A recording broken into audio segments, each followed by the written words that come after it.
Hey, good evening, everyone. Welcome to this week's episode of Ask Chioma Anything, where all your business questions are answered. Tonight, I'm standing in for Chioma. My name is Soji Fagade. Chioma is unfortunately away and can't join us tonight, so I'm holding forth for her, and hopefully we'll be able to answer the questions to the best of our ability.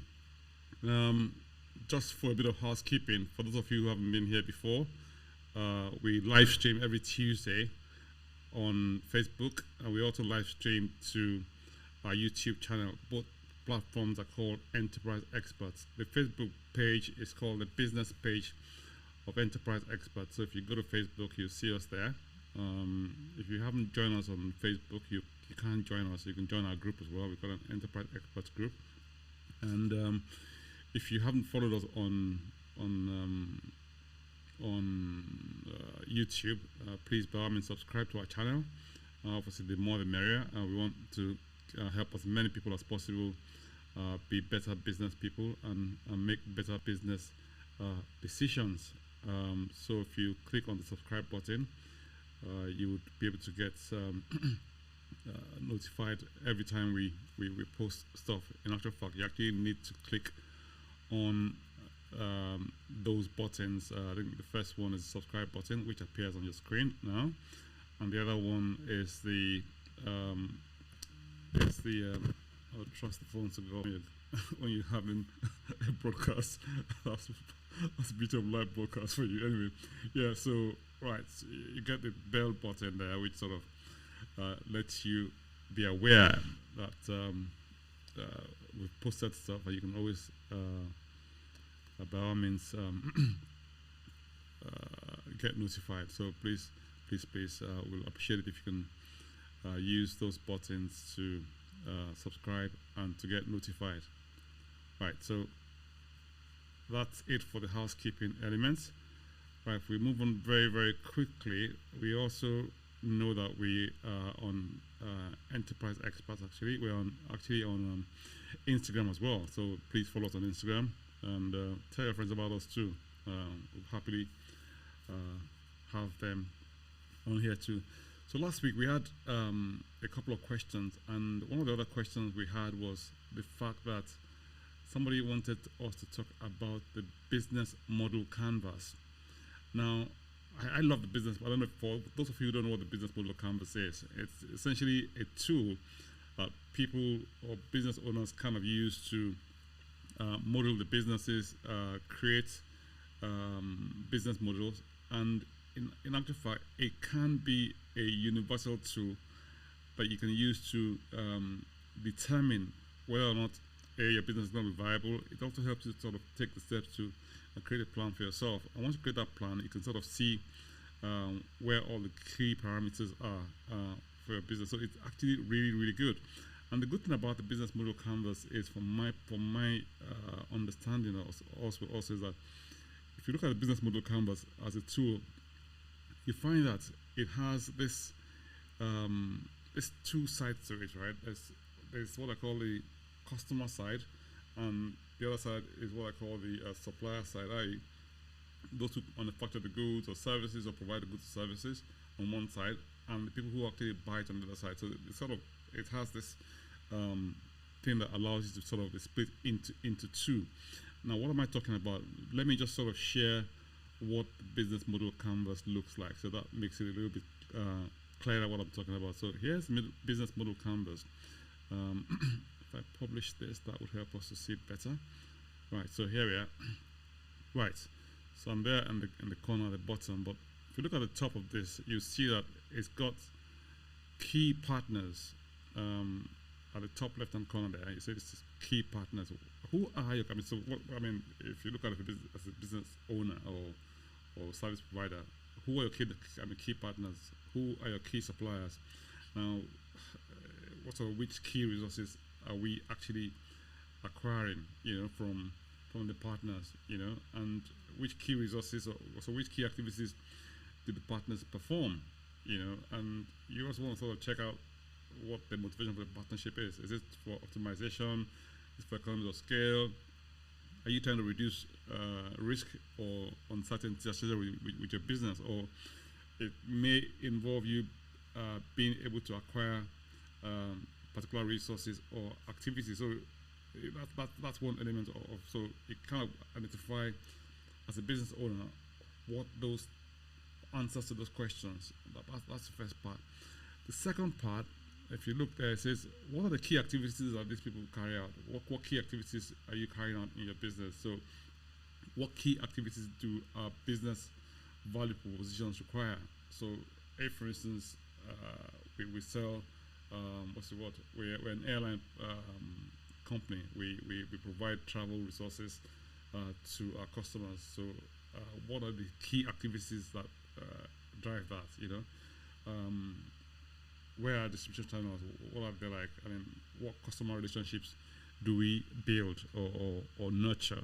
You know, and where are the revenue streams coming from? You know, so you have under this, you have categories like production, you have things that help you with problem solving. Also have things like, you know, the platforms or the networks by which you sort of engage in these key activities, you know. So, I mean, you think, what are the key resources that you bring to bear for your value propositions, that your value propositions need? So, I mean, what are your distribution channels? You think, okay, fine. If you buy goods and services, how do you distribute them? You know, what sort of relationships do you keep? What sort of customer relationships do you keep? What are your revenue streams like?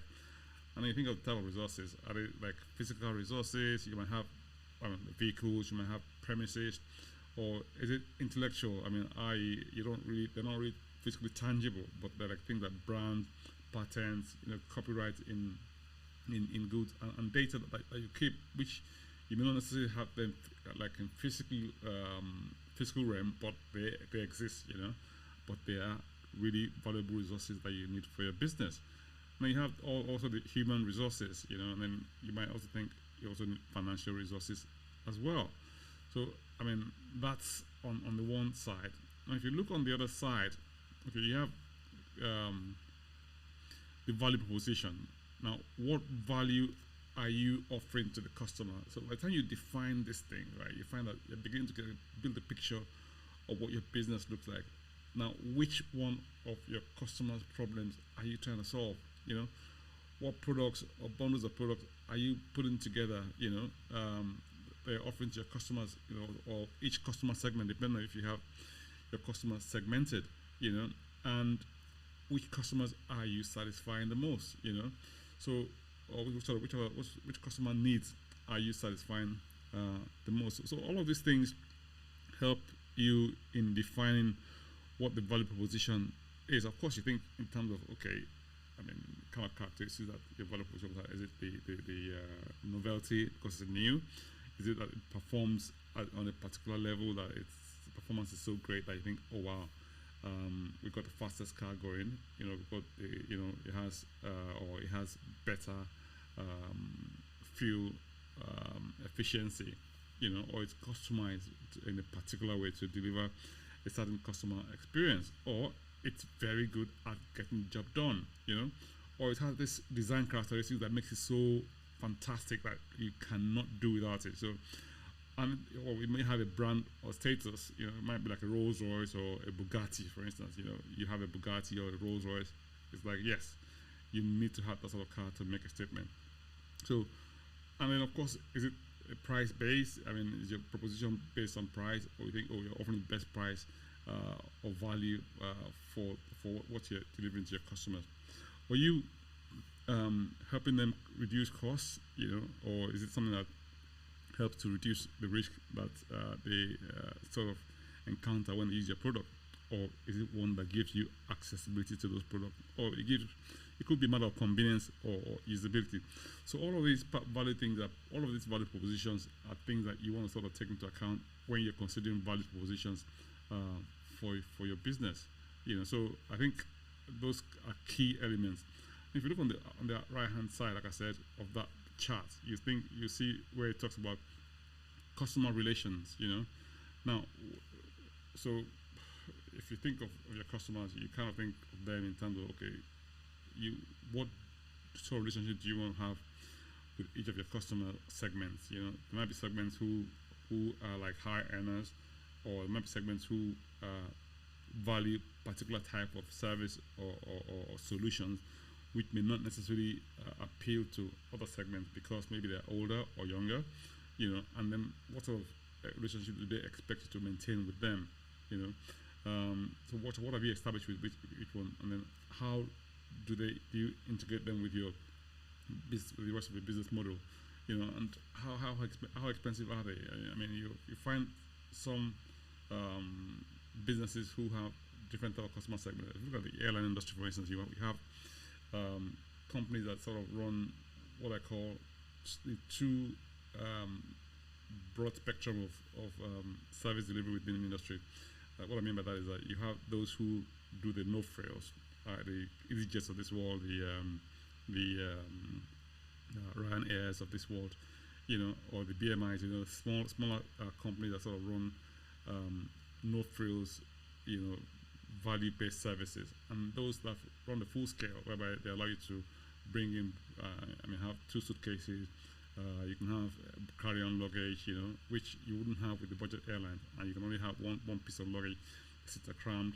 It's one class, no business class, no first class, so everything is budget, and everything is such that you get to the airport, you're only allowed one piece of carry-on onto the plane, and if you want any more, you pay for it. Everything has to pay for. You pay for your food, you pay for, Now, but within the same company, you have segments of your customers who want a bit more luxury. They want to travel with as many bags as possible. They can pay for extra bags, even if they've got 2 bags to put in the hold, And so you find that within the same business, you have segments of customers who prefer certain level of services. So is your business that type of business? Is it such that you can sort of segment your customers depending on what their preferences are?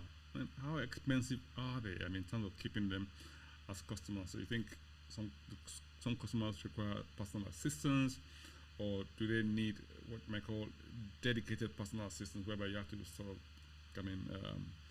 be a lot more hands-on in how you relate to them, how you handle them, and how you engage with them on a service-based level, or are the customers who would just like self-service, you don't need to have anyone, everything's automated by the machine. You take your goods to the airport, you weigh them, you print your